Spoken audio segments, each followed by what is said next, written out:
A test of character. The humid August air clung thick to the streets of Maplewood, a mid-sized town nestled in the rolling foothills of Virginia. It was just past 8 a.m., and the parking lot outside the police precinct bustled with the usual morning routine. Officers exchanging quick banter, patrol cars idling, the sharp scent of burnt coffee hanging in the air. A man stepped out of an old Ford pickup parked in the farthest corner of the lot. His jeans were faded, his plaid shirt creased from the drive. A baseball cap sat low over his sharp, steady gaze, shadowing the face of a man who had spent more than 2 decades in law enforcement. William Bill Reynolds, 52 years old, had been appointed chief of police just a week prior. Today, however, he wasn't arriving as a man of authority. Today, he was just another citizen walking into the precinct. Bill had learned long ago that titles didn't reveal the truth about people. Behavior did. His career had taken him through some of the toughest departments in the country, but Maplewood's precinct had a reputation that troubled him. Whispers of misconduct, unchecked egos, and an old-school culture that had eroded the public's trust. If he was going to turn this place around, he needed to see its raw, unfiltered reality. The sun beat down, sending waves of heat up from the blacktop as he adjusted his cap and made his way toward the building. No one spared him a second glance. Perfect. That was exactly what he wanted. Inside, the station hummed with activity, phones ringing, paperwork shuffling, officers leaning against desks, swapping stories. Bill walked in slowly, letting the scene settle around him. He could feel it, the undercurrent of arrogance that came with years of unchecked authority. Then a sharp voice cut through the air. "Hey, buddy," someone called. Bill turned.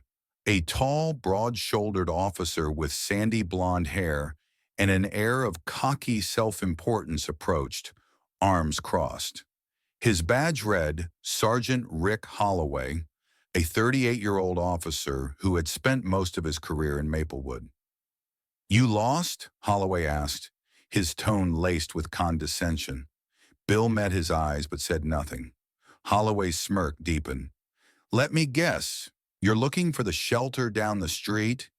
'Cause you sure as hell don't belong here?" A few officers nearby snickered. Bill took in their faces, memorizing every smirk, every careless laugh. The room smelled of sweat and stale authority. Then, before he could react, Holloway did the unthinkable. With a slow, deliberate motion, the sergeant spat in his face. Time seemed to freeze. The wet insult slid down Bill's cheek, warm against the morning's heat. The room erupted in laughter, the kind that carried a cruel, unspoken message. "You don't matter here." Bill's fingers clenched into a fist at his side, but he didn't wipe his face. Not yet. Instead, he took a slow breath and locked eyes with Holloway, his voice steady as steel. "Is this how you treat everyone who walks through these doors?" The laughter grew louder. Holloway leaned in, his breath thick with coffee. "Only the ones who don't belong." Bill let the silence stretch between them before he finally reached into his pocket, pulled out a handkerchief, and wiped his face. He exhaled slowly, then turned without another word and walked toward the briefing room. In 10 minutes, these officers would discover exactly who he was. And in 10 minutes, their world would never be the same. A moment of reckoning. The moment William Bill Reynolds wiped his face, the laughter in the precinct only grew louder. It was the kind of laughter that carried weight, the weight of unchecked arrogance, of a culture that had been allowed to rot from the inside for far too long. He let the moment hang, let them all believe they had won this exchange. He was in no hurry. In less than 10 minutes, everything would change. Sergeant Rick Holloway, still smirking, crossed his arms over his chest.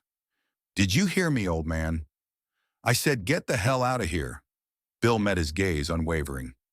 "And if I don't?" The room quieted slightly, the tension shifting. Holloway, a man used to getting his way, straightened his shoulders, puffing out his chest like a predator closing in on wounded prey. "Then I'll throw you out myself." More laughter. More murmured jabs. A younger officer, no older than 30, leaned against a desk, shaking his head. "Come on, Rick. Don't waste your time. These guys never fight back." Bill's fingers curled at his side. These guys. He'd heard it before. He'd lived it before. It was the language of men who believed they were untouchable. He could feel his heartbeat steady, not from anger, but from calculation. Every moment leading up to this one had been deliberate. If he had walked in with a uniform, with the badge, with the title, he would have gotten rehearsed smiles and empty respect. No, he needed to see them unfiltered. And now he had.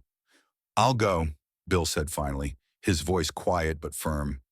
He turned, walking away, not because he was backing down, but because he was walking towards something far greater. Holloway chuckled behind him. "That's what I thought." Bill didn't react. He knew better than to engage a man who had never faced real consequences. That was about to change. As he moved down the hall toward the briefing room, he could still hear their laughter. He let them have it. Let them enjoy their moment of victory. It would be the last one they had for a long time. Inside the briefing room, officers were settling into their seats. The air buzzed with easy chatter. Coffee cups clinking against the cheap wooden desks, papers rustling. A few leaned back in their chairs, swapping jokes, completely unaware that the world they knew was about to shift. Bill took his place just outside the door, wiping the last traces of spit from his cheek. His grip tightened on the folder in his hand, the one bearing the official seal of the Maplewood Police Department. Captain James Thornton, a man with a graying mustache and a sharp gaze that had seen too much, cleared his throat at the front of the room. The chatter died down. "All right, everyone, settle down. We've got an important introduction today," a few officers murmured, shifting in their seats. "As most of you know, Chief Patterson retired last month," Thornton continued. "We've been waiting on his replacement." The silence stretched. Bill stepped forward. The moment his boots hit the floor, the entire room turned to look. And in that instant, everything changed. The moment of truth. The hush that fell over the room was almost deafening. The officers who had just been chuckling moments ago sat frozen in their seats, their eyes darting between each other in disbelief. William Bill Reynolds, the man they had dismissed as a nobody, laughed at, humiliated, now stood at the podium, a file in his hands bearing the official seal of the Maplewood Police Department. Sergeant Rick Holloway, who had only minutes earlier spat in Bill's face, had turned a ghostly shade of pale. He was still leaning against the wall, arms crossed, but his smirk had vanished. A bead of sweat formed at his temple. Captain James Thornton cleared his throat, the only sound breaking the silence. His eyes flickered between Bill and the assembled officers before he spoke. "Everyone, I'd like to introduce you to your new chief of police, William Reynolds." Bill let the words settle, let the weight of the revelation sink in. He took his time, scanning the room, locking eyes with every single officer. Some stared at him, wide-eyed, their coffee cups frozen mid-sip. Others looked down at their desks, their bravado from earlier crumbling beneath the sudden shift in power. He let the silence stretch. Then, in a voice steady as granite, he finally spoke. "This morning," he began, "I walked into this precinct in plain clothes because I wanted to see how things really operate here.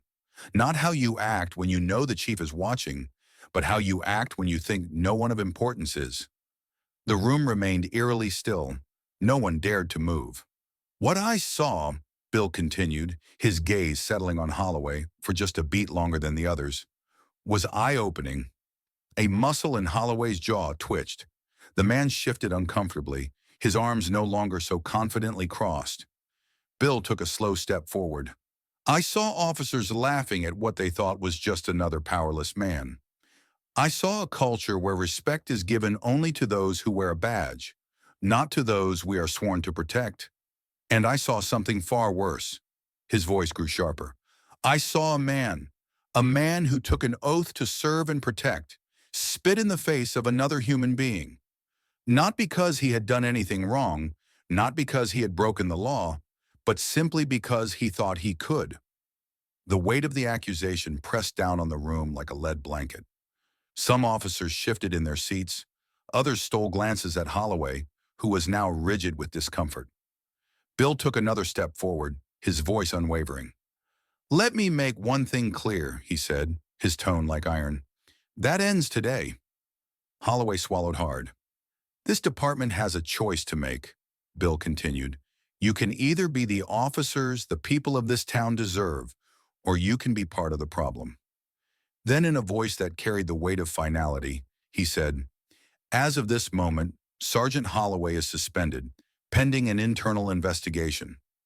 A gasp rippled through the room. Someone dropped a pen. A chair creaked as an officer sat back too quickly. Holloway straightened, his mouth opening. But before he could protest, Bill met his eyes with an unwavering stare. "You thought I was nobody," Bill said, his voice quiet but lethal. "Now you'll learn what accountability looks like." And with that, the old ways of the Maplewood Police Department began to crumble. The warning shot. The room was still, heavy with the weight of what had just unfolded. William Bill Reynolds stood firm at the podium, the presence of a man who had spent a lifetime in uniform, who had seen the best and worst of those who swore to uphold the law. His words had not been bluster, they had not been threats. They were the undeniable truth, spoken with the clarity of a man who would tolerate nothing less than integrity. Across the room, Sergeant Rick Holloway sat frozen in his chair, his face drained of color. The bravado he had worn like a second skin had evaporated. He wasn't used to consequences. He wasn't used to someone standing eye to eye with him and saying, "Enough." Bill let the silence stretch, giving each officer in that room time to absorb what had just happened. Then he spoke again, his voice steady but laced with an authority that left no room for argument. "This morning," he said, stepping away from the podium and walking toward the assembled officers, "some of you laughed when you thought a man beneath you was put in his place." His gaze swept across the room, locking onto each officer one by one. No one dared to hold his stare for long. "But let me make something very clear. There is no beneath you in this job." He paused, letting the words settle in, then continued. "The moment you start believing that badge makes you more important than the people you swore to serve, you have failed." A few officers shifted in their seats. Someone cleared their throat. "I don't care how long you've been here," Bill went on, his tone growing sharper. "I don't care if you have 20 years under your belt or if you just put on that uniform last month. Respect is not optional. It's not something you extend only to the people you like. It is the foundation of this job, and without it, we are nothing more than bullies with a badge." He stopped directly in front of Holloway, who kept his gaze locked on the floor, his jaw tight. "And as of today, bullies don't run this department." A ripple of tension moved through the room. Some officers sat up straighter. Others avoided his eyes. "I know what some of you are thinking," Bill said, stepping back toward the front of the room. "You think this is just a speech. You think this is just another man in a suit coming in here, making noise, then leaving things exactly the way they are." His voice dropped slightly, but the intensity in it only deepened. "Let me assure you, it is not."